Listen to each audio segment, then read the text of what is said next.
ဒီနုသမီးဟာလင်းယောက်ျားနဲ့ကွာရှင်းပြီးခါစားပါတယ်မထင်မှတ်ပဲသူမမှာသူ့ရဲ့ရင်သွေးလေးရှိနေမှန်းသိလိုက်ရတယ်ဒီအိမ်အောင်ကြီးရဲ့ပတ်သက်မှုမှန်သမျှကိုအပြီးခိုင်ချက်တော့ဖို့အတွက်သူမဟာကိုယ်ဝင်ထက်ချဖို့စိတ်ယုံသွားဖို့ဖြစ်စဉ်ခဲ့တယ်ဒါပေမဲ့ဒီဆုံးဖြတ်ချက်ကပဲသူမရဲ့ကျန်းရှိရဲ့ဘဝတစ်ခုလုံးရဲ့လမ်းကြောင်းကိုပြောင်းလဲပစ်ခဲ့တာပါခွဲစိတ်မှုမလုပ်ခင်မှာတော့သူမဟာခွဲစိတ်ခိုင်းတဲ့ကထွက်လာတာနဲ့အာယုံဆိုင်စရာစစ်တူရင်ကွက်လို့ဖိုက်တာ6ထုပ်နဲ့အနုသားမော်ရယ်တွေအများကြီးကိုစိတ်ကြိုက်ထိတွေ့ပြီးလ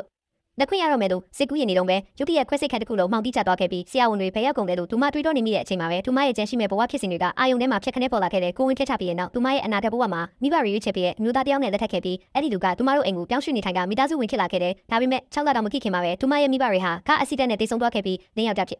သူကသူမကိုအမိုက်တဲ့စလုံးမျိုးကိပမှာဆွန့်ပစ်ခဲ့တာကြောင့်တချင်းကချမ်းသာတဲ့သေးသမီးလေးဟာတညာရင်းချင်းတဲ့အမိုက်ပုံးတွေရဲ့အစားအစာလိုက်ရှာစားရတဲ့ဒူတောင်းသားဘဝကိုရောက်သွားခဲ့ရတယ်သူမဟာပေါမှုတစ်ဖက်ကိုမနှဲရှာတွေ့ခဲ့ပေမဲ့တခြားလူတယောက်ရဲ့လူယူခြင်းကိုခံလိုက်ရပြန်တဲ့အမျိုးသမီးတေလူမျိုးပါဖြစ်နေတဲ့အချိန်မှာပဲအတိတ်ကဘဝကိုအောင်မြင်အောင်ပြောင်းလဲနိုင်ခဲ့တဲ့သူမရဲ့လင်းယောက်ျားဟောင်းကိုမြင်လိုက်ရတယ်အဲ့ဒီတုန်းကသူစီးပွားပြတ်သွားလို့သူမကသူ့ကိုနှာခေါင်းရှုပ်ပြီးဘာတို့ဆုံးမကူမမရှိပဲကွာရှင်းခဲ့တာအခုတော့သူကအားလုံးအားကြရတဲ့အောင်မြင်ကြိုးကြားသူတယောက်ဖြစ်အားကောင်းမောင်းတန်ပြန်လဲထွက်ပေါ်လာခဲ့ပြီးသတင်းထောက်တွေရဲ့မင်းမြတ်မှုကိုရင်ဆိုင်ရင်းသူကသူ့အချက်ချဆုံးကျေးဇူးကင်ခြင်းနဲ့သူဟာဇနီးဟောင်းဖြစ်သူပါပဲလို့အကယ်၍အဲ့ဒီတုန်းကသူမတာသူ့ကိုမကွာရှင်းခဲ့ရင်အခုလိုအောင်မြင်တဲ့သူဖြစ်လာမှာမဟုတ်ဘူးလို့ပြောခဲ့တဲ့အမျိုးသမီးဟာနောက်ဆုံးတော့သူမမှတော့ခဲ့မှန်းသိလိုက်ရပြီးယောက်ျားဟောင်းစီချင်းကပ်ဖို့ကြိုးစားခဲ့ပေမဲ့သူဟာသူမလက်မမီနိုင်တဲ့အခြေအနေကိုရောက်နေပြဒီဆိုတာသိလိုက်ရတဲ့နောက်တစ်စက္ကန့်မှာတော့အမျိုးသမီးဟာခွဲစိတ်ကတင်ပေါ်မှာရုတ်တရက်လက်နိုးလာခဲ့တဲ့အကယ်၍အဲ့ဒီအိမ်မက်ကအစ်စ်မှန်ဆိုရင်မကြတဲ့မှာသူမရဲ့မိသားစုကစီပြီးသူမဟာအရာအလုံးဆုံးရှုံးကနောက်ဆုံးမှာလမ်းပေါ်မှာပြူနာတက်ဖွယ်တိတ်ဆုံးရတော့မှအဲ့ဒီအချိန်မှာသူမဟာခွဲစိတ်မှုကိုမလိုချင်တော့ပဲဒီကလေးလေးကိုသူမရဲ့ကံကောင်းခြင်းလက်ကောင်းလေးဖြစ်ပြောင်းလဲတတ်မှတ်လိုက်ပါတော့တယ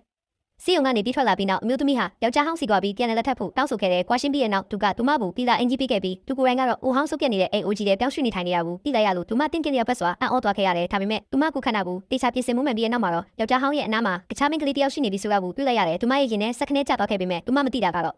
အဲ့ဒီမင်းကလေးဟာယောက်ျားဟောင်းနဲ့ဆရာတယောက်ထဲအောက်မှာပညာသင်ခဲ့တဲ့ညီမငယ်တယောက်မျှသာဖြစ်နေကြတာကိုပါသူမကိုစောင့်ကြုံနေမဲ့ကီယူနာတပ်ဖွဲ့ခန်းကျမကိုတွေးမိပြီးအမျိုးသမီးဟာတုံ့လောက်သွားခဲ့တယ်သူမအနေနဲ့ဒီတိုင်းလက်ပိုက်ကြည့်ပြီးအဲ့ဒီအိမ်မက်ဆိုးကိုအမှန်တကယ်ဖြစ်မလားဇရာဦးဆိုတာသိနေတဲ့အတွက်တက်တီမွေးပြီးယောက်ျားဟောင်းကိုခစ်တက်ဆောင်မှုတောင်းဆိုခဲ့တယ်ဒါပေမဲ့သူကသူမကိုအေးစက်တဲ့အကြီးတစ်ချက်ပဲပေးပြီးအပေါ်ထက်ကိုလှည့်တက်သွားခဲ့တယ်တစ်ချိန်ကသူမကိုမင်းသမီးလေးတစ်ပါးလိုဆက်ဆံခဲ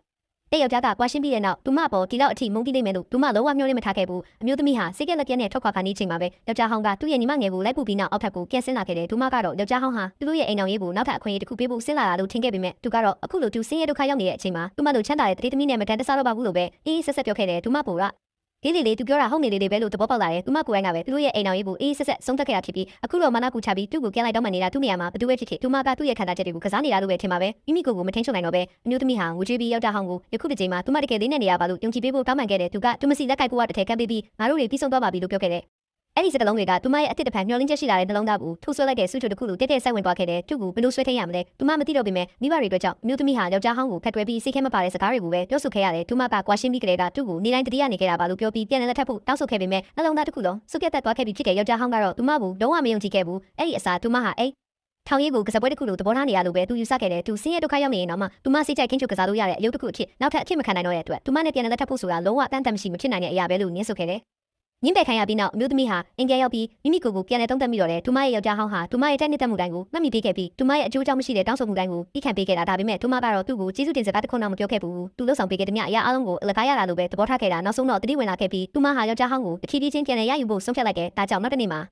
ာသူမဟာဘူဝိုင်းတာကသူ့ရဲ့အဖွားစီတွားရောက်တွေ့ဆုံခဲ့တဲ့သူတို့လက်ထပ်ပြီးကလေးကအဖွားကမြေချွေးမကိုအမြဲတမ်းတွေ့ချင်နေခဲ့တာဒါပေမဲ့အဖွားကဖျားနာနေရမို့လို့အမျိုးသမီးကဘာမှမပတ်သက်ချင်ခဲ့ပဲစင်ကြီးတစ်ခုပြီးတစ်ခုပေးကတစ်ခေါက်လေးတော့တွားရောက်မတွေ့ဆုံခဲ့ဘူးယခုတစ်ချိန်မှာတော့သူမဟာလက်ဆောင်ပစ္စည်းအမြောက်များကိုယူဆောင်ပြီးတွားရောက်တွေ့ဆုံခဲ့တဲ့ဒါပေမဲ့တတိမိတက်တဲ့ယောဂခံစားနေရတဲ့အဖွားကသူမယူဆောင်လာတဲ့ဒေါ်လာတန်းတန်ဘဝဆောက်ကူတက်ရှင်းရေးလုပ်တဲ့အဝိစာမတ်နဲ့သူမရဲ့ဝိချအဲ့ကိုတုတ်ခိခဲ့တဲ့အမျိုးသမီးကတော့ဒေါသမထွက်ခဲ့ပါဘူးအဖွားပျော်ရွှင်နေသေးပြီးသူမအတွက်ယောက်ျားဟောင်းနဲ့ပြန်လက်ထပ်ဖို့ညှို့နှင်းချက်ရှိနေသေးတာပဲလေသူမကအဖွားကိုနေပူစားလုံးဖို့အပြင်ဘက်ကိုဝိချဲတုံပြီးခေါ်ထုတ်သွားတဲ့အချိန်မှာအဖွားကိုတခြားနေရာတစ်ခုစီတောင်းရွှေ့ဖို့စီစဉ်ဖို့ရောက်လာတဲ့သူမရဲ့ယောက်ျားဟောင်းနဲ့တက်တက်ဆုံခဲ့ပြန်တဲ့အပြင်ဘက်ကိုရောက်တဲ့အခါအမျိုးသမီးဟာအစီကံနဲ့အနံစားအနံ့ကိုရုတ်တရက်ရရှိပြီးကိုဝင်အဆာတန်းကိုခန်းစားလိုက်ရတဲ့အဖွားကတတိမိနေပေမဲ့ညအီချီမမကိုဝင်ရှိနေပြီဆိုတာကိုချက်ချင်းရင်းမိသွားခဲ့တဲ့အမျိုးသမီးဟာအလွန်အမင်းအော့အန်နေခဲ့တာမို့လို့ကိုတန်ရှင်းရေးလုပ်ဖို့တက်ဆင်ခန်းစီပြေးသွားတဲ့အချိန်အဖွားကိုလမ်းဘေးမှာဖြစ်တာချန်ထားခဲ့ဖို့ကလွဲလို့အခြားရွေးချယ်စရာမရှိခဲ့ဘူးဒါပေမဲ့သူမပြန်လာတဲ့အချိန်မှာအဖွားကပျောက်ဆုံးသွားခဲ့ပြီးအမျိုးသမီးဟာချက်ချင်းပြရခတ်သွားပြီးအယူတယောက်လိုနေရအနက်လိုက်ရှာနေတော့မတော်တဆပဲသူမရဲ့ယောက်ျားဟောင်းနဲ့ဆုံခဲ့တဲ့သူကသူမကိုအဖွားနေမကောင်းမသိရတဲ့ဒီတိုင်းတဲ့ရောက်ခဲ့ထားခဲ့ရမလားဆိုပြီးအကြည့်တင်တော့တာပဲမိမိအထင်လွဲခံလိုက်ရမှန်းသဘောပေါက်သွားတဲ့အမျိုးသမီးကသူမဟာအဖွားကိုတကယ်ကြီးစိုက်တာပါလို့သူ့ပေါ်ထားတဲ့သူမရဲ့ခံစားချက်တွေကအစ်စ်မှန်ပါလို့အမြင်ရှင်းပြခဲ့တယ်ဒါပေမဲ့ယောက်ျားဟောင်းကသူမပြောတဲ့စကားတစ်ခုမှမယုံကြည်ခဲ့ဘူးသူတို့အိမ်အောင်တက်တဲ့နေ့လုံးမှာသူမကအဖွားစီတစ်ခေါက်လေးတော့မလာခဲ့ပဲအခုကွာရှင်းပြီးမှတင်ရုတ်တရက်လာတွေ့တယ်ဆိုတော့လေဒါပေမဲ့သူကသူမကိုတွေးချလိုက်လို့ရရှိသွားတဲ့တရားကိုမြင်လိုက်ရတဲ့အချိန်မှာတော့သူ့ရဲ့နှလုံးသားကဘာလို့သူမအတွက်နာကျင်နေရတော့လဲဆိုတာသူကိုယ်တိုင်မတွေးတတ်အောင်ဖြစ်သွားခဲ့ရတယ်သူမသိတာကတော့သူဟာသူမကိုဘယ်တော့မှတကယ်လက်မလွတ်နိုင်ခဲ့တာပါပဲဒါတော့မှသူကအဖွားကိုလိုက်ရှာဖို့လက်မထွက်ခင်မင်းကိုနောက်တစ်ခါထပ်မမြင်ချင်တော့ဘူးလို့ပြောခဲ့သေးတယ်မကြခင်မှာပဲယောက်ျားဟောင်းဟာစူတောင်းပြီးတစ်ပင်အောက်မှာအဖွားကိုရှာတွေ့ခဲ့တဲ့အဖွားကတစ်ပင်ကနေကန်ကောင်းချင်းလက်ဖွဲ့တစ်ခုကိုခန့်ယူထားပြီးဒါဟာမြေချွေးမလေးပေးရနေကင်းမို့အတွက်သူမကိုယ်တိုင်လှုပ်ထားပြတာပါလို့ တတ်မှတ်နေကြတာအဲ့ဒီတော့မှယောက်ျားဟောင်းဟာသူမကိုအထင်လွဲခဲ့မှန်းသဘောပေါက်သွားခဲ့တယ်သူကသူမကိုပြန်လိုက်ရှာတဲ့အချိန်မှာအဖွားကိုအသေးအတန်လိုက်ရှာနေရင်ခြေထောက်နာပြီးကနွဲကလျက်ဖြစ်နေတဲ့သူမကိုပြလိုက်ရတယ်ယောက်ျားဟောင်းဟာချက်ချင်းပဲစိတ်လှုပ်ရှားသွားပြီးအမျိုးသမီးလဲကြခါနေချိန်မှာလည်းအမြင်ပြေးသွားပြီးဖန်ထင်းပေးခဲ့တဲ့အဖွားကိုရှာတွေ့ပြီဆိုတဲ့အကြောင်းပြလိုက်ရပြီးတဲ့နောက်အမျိုးသမီးဟာကိုမထိန်နိုင်တော့ပဲမိလဲသွားခဲ့ပါတော့တယ်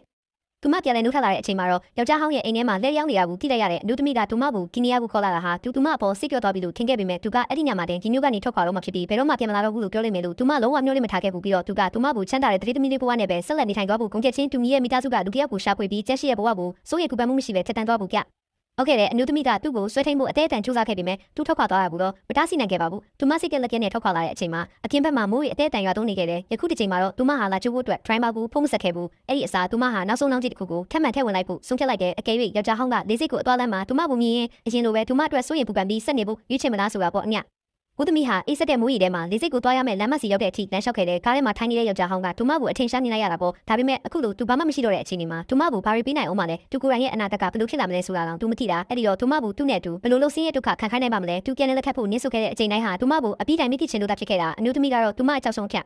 ဒီဘူရရှိသွားခဲ့ပြီးသူမဟာအယုံဆုံးနီးတဲ့နဲ့ရှုံးမိသွားခဲ့ပြီးလို့ခံစားလိုက်ရတယ်ကားလေးအဝေးကိုပြက်ကွယ်သွားတာကိုချီရင်သူမသူ့ကိုအပြီးပိုင်ဆုံးရှုံးလိုက်ရပြီးလို့ယုံကြည်လိုက်တယ်သူမရဲ့ခြေထောက်တွေအားနေပြီးမူးရီဆူဆူနေတဲ့ချမ်းပြင်ပေါ်လဲကျသွားတဲ့အချိန်မှာပဲရင်းနှီးနေတဲ့ခြေတံချုပ်ချင်းကပ်လာတာကိုကြားလိုက်ရတယ်သူမမောကြည့်လိုက်တဲ့အချိန်မှာတော့ထိကလက်နဲ့သူမရဲ့ရှေ့မှာရက်နေတဲ့ယောက်ျားဟောင်းကိုမြင်လိုက်ရလို့ကြက်တီတေးသွားခဲ့ရတယ်ဒါဟာသူမကသူ့ရဲ့နှလုံးသားကိုနောက်ဆုံးတော့လှုပ်ခတ်နိုင်ခဲ့တာလား